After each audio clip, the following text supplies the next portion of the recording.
The PS Vita has lived a very long and odd life. At one point being Sony's next portable, but after a while Sony sort of stopped talking about it, and then all of a sudden it just disappeared. Barely ever mentioned, and then this year it actually disappeared. So how could the Vita be unsuccessful? It looked like a great step up to the PSP. Well, let's find out.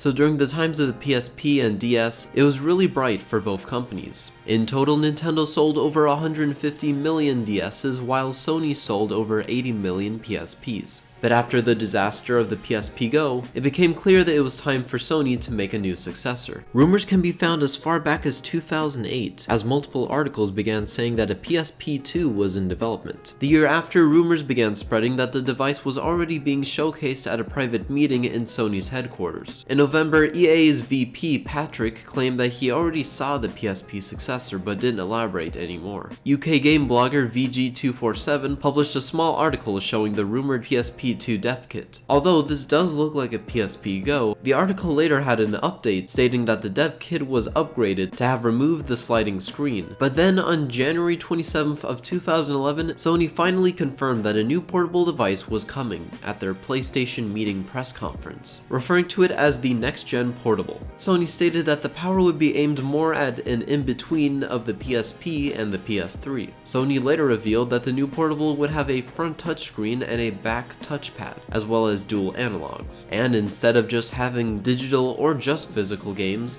now it would have both, just like a regular console. Also, UMD discs would be replaced with cartridges, and the device would get 2 cameras that had the ability to detect and track motion and facial recognition. In March though, there were reports that claimed that the device would be delayed due to the recent Tohoku earthquake and tsunami, which caused tons of delays for other companies, such as Apple having to delay the iPad 2's release in Japan. But that didn't seem to affect Sony's next system, because at E3 2011, an official announcement was made for the new portable called the PS Vita. Vita meaning life in Latin. The release dates were set for December of 2011 for Japan and February 2012 for Europe and America. On launch day, the device had 26 games, with 100 titles still on their way. On its first week, the Vita sold 300,000 units, and on the second week, it began falling to 73,000 and would continue falling. When it launched in the US, it had 25 games and sold 200,000 units on its first month, but also saw a big drop after that. In total of that February of 2012, with all of its units being sold everywhere, it sold 1.2 million. But over time, more titles began releasing, like Little Big Planet, Call of Duty Black Ops Declassified, and Assassin's Creed 3 Liberation, to name a few. Despite such titles coming, the system only sold 4 million units in its first 10 months. Compare that to the PSP selling 15 million units in its first 4 months of existence. Eventually though, Sony refused to reveal future sales numbers after 2012 and instead decided to release sales numbers that combined it to the PSP. They expected for sales to be over 16 million, but instead had to reduce it to 10 million by March 31st of 2013. Focus on the Vita by big third-party corps began diluting, and slowly but surely indie games became the main reason for the system still remaining. As only a few big names were being released, like Rayman Legends, the price was eventually cut and a second model would be released in November of 2013 to keep up to date. The device was lighter, thinner, had a longer battery life, and an LCD instead of an OLED, and also had 1 GB of internal storage. And when the PS4 came out, Sony announced that you will be able to remote play with the PS Vita, allowing you to play your PS4 games anywhere you went with an internet connection, a feature that was previously on the PSP for the PS3. In 2014, Minecraft had hit the Vita, and in 2015, the only really big news was that the Vita sold 10 million total units. A few years later though, at the 2018 Tokyo Game Show, Sony announced its plans to end the Vita by 2019. Production of the device ended on March 1st of 2019, and production of games would end by the 31st of March. In total, the device sold only 16 million units. So what exactly happened?